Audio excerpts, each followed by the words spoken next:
নমস্কার বন্ধুরা, আমার ঘরকন্যা চ্যানেলে আপনাদের সকলকে জানাই স্বাগত। ছোটদের ভালোবাসা ও বড়দের প্রণাম জানিয়ে আজকের ভিডিওটা শুরু করছি।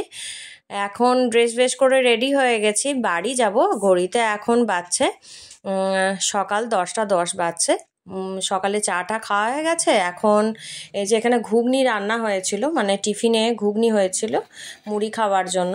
তো যা প্রচণ্ড গরম যাচ্ছে, মুড়ি কিছু জনের খাওয়া হয়ে গেছে, অল্প কিছু জন এখন খেতে বাকি আছে। আর সঙ্গে রয়েছে এই যে মিষ্টি, আর রয়েছে শশা। এই যে শশা এখানে কেটে রাখা আছে, এই দিয়েই জলখাবারটা খেয়ে নেওয়া হলো। আর গতকাল যে মানে আগের দিন রাত্রিবেলা যে আমি আইসক্রিম বসিয়েছিলাম, সেই আইসক্রিমটা এখন বার করা হয়েছে ফ্রিজ থেকে। আইসক্রিমটা এবার ছুরি দিয়ে তো কাটা গেল না, আমি একটা এখন নিয়ে নিয়েছি খুন্তিটা দিয়ে একটু কাটার চেষ্টা করছি। আইসক্রিমটা ছোট ছোট পাত্র নিয়ে নিয়েছি, ছোট বাটি বা প্লেটগুলো নিয়ে নিয়েছি, কেটে সবাইকে পরিবেশন করে দেব। সেই কারণে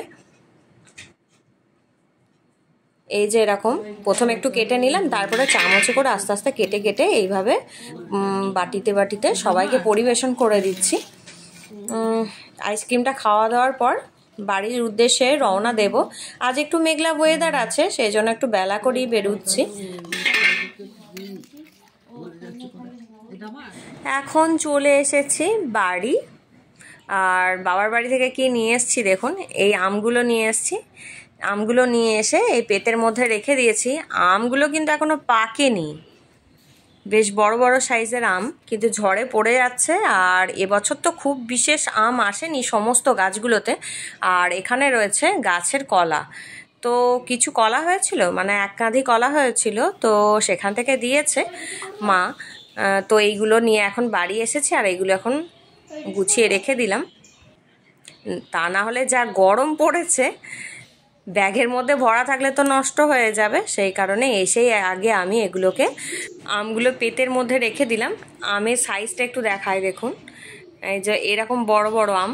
এই আমগুলো আষাঢ় মাসে পাকে, এগুলো এই সিজনের এখন পাকবে না, কিন্তু ঝড় হচ্ছে সে কারণে পড়ে যাচ্ছে। তো কিছু আম গাছ থেকে পাড়া হয়েছে, তো এই আমগুলো এখন এই পেতের মধ্যে রেখে দিলাম। আর এই আমটা এই প্রচণ্ড গরমে করব কি বলুন তো, এরকম একটা বড় আম নিয়ে নিয়েছি, ছাড়িয়ে নিলাম, ছাড়িয়ে এই যে ধুয়ে ছাড়িয়ে রেখে দিয়েছি। আর এটা করব হচ্ছে আম ছেঁচা। এই প্রচণ্ড গরমে আম ছেঁচা খেতে কিন্তু আমাদের বেশ লাগবে। সেই কারণে এখানে নিয়ে নিয়েছি নুন, আর এখানে নিয়েছি চিনি, আর এখানে রয়েছে, আমি এখানে কিন্তু একটাই আম কেটেছি, এতটা পরিমাণে হয়েছে। আমের সাইজটা তো বেশ বড় ছিল, তো এই বড় একটা আম খোসা ছাড়িয়ে এইভাবে রেখে দিয়েছি। আর সঙ্গে নিয়েছি কয়েকটা পাকা লঙ্কা, শুকনো লঙ্কা নয়, পাকা লঙ্কা। আর এখন এই যে মিক্সার গ্রাইন্ডার নিয়ে নিয়েছি, এর মধ্যে দিয়ে আম ছাঁচাটা করব। আর এই আম ছাঁচা খেতে কম বেশি আমরা কিন্তু সবাই ভালোবাসি। অনেকে এটাকে আম মাখাও বলে থাকতে পারেন, কিন্তু এটা আম ছাঁচা বলেই আমাদের এখানে সকলে বলে, তো তাই সেই কারণে আমি এটা আম ছাঁচাই বলছি। একে একে আমের সমস্ত টুকরোগুলো আমি এরকম একটা মিক্সার জারের মধ্যে দিয়ে দিচ্ছি। একবারে হবে না, দুবারে হবে, বেশ খানিকটা পরিমাণে আম রয়েছে। এই পাকা লঙ্কাগুলো দিয়ে দিলাম, মানে লাল লঙ্কা দিয়ে দিয়েছি, চিনি দিলাম, আর এখন একটু নুন দিয়ে দিচ্ছি।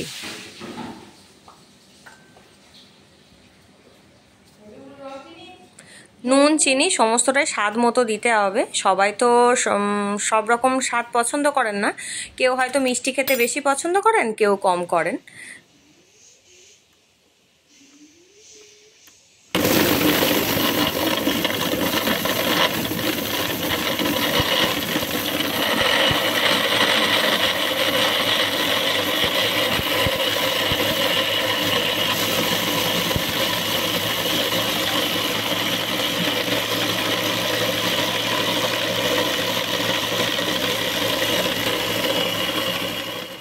আবারও কিছুটা পরিমাণ আম দিয়ে মানে বাকি যে আমগুলো রয়ে গেছিলো সেই আমের টুকরোগুলো দিয়ে দিলাম।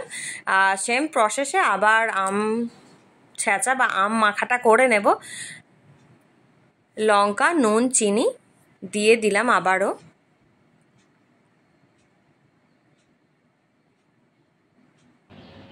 এই যে গ্রেট হয়ে গেছে, মানে বাটা হয়ে গেছে, আম মাখা তৈরি হয়ে গেছে। এই পাত্রটার মধ্যে এবার ঢেলে নেব। লাল লঙ্কা দেওয়াতে বেশ কালারটাও সুন্দর হয়েছে।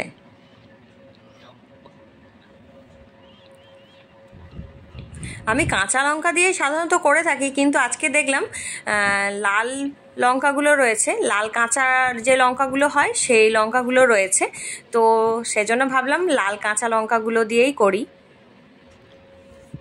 এই আমটা এখনও ভেতরে ছাড়ানোর সময় দেখলাম কুশি রয়েছে, এটা এখনও বড় হবে আর এটা আষাঢ় মাসে পাকে। আর আমটা কিন্তু খুব বিশেষ টকও নয়, কাঁচাও খাওয়া যায়, খুব বিশেষ টক না। তো এইভাবে আমি আম ছাঁচা করে নিলাম। আর এইভাবে আম ছাঁচা আমাদের পরিবারের সকলে মিলে খেতেও কিন্তু বেশ পছন্দ করে থাকেন। এই রৌদ্রে গরমের সময় কম বেশি সকলেই এটা পছন্দ করবেন। তো আম ছাঁচা তৈরি হয়ে গেল, এখন পরিবারের সকলে মিলে খাওয়া হবে। আর এখন একেবারে চলে এলাম সন্ধ্যের সময়। আর এখানে দেখুন বেশ কিছুটা পরিমাণে রয়েছে মিহিদানা। অক্ষয় তৃতীয়াতে পুজো হয়েছে দোকানে গতকাল, তো এটা দিয়েছে, দিদিদের দোকানে পুজো ছিল, তো এই মিহিদানাটা নিয়ে এসেছি। এখন সন্ধ্যের সময় পরিবারের সকলে মিলে এটা খাওয়া হবে। তো আজকের ভিডিওটা খুব বিশেষ বড় করছি না, আজ এই পর্যন্তই। দেখা হবে পরবর্তী ভিডিওয়ে। আজকের ভিডিওটা কেমন লাগলো কমেন্ট করে জানাবেন। নমস্কার।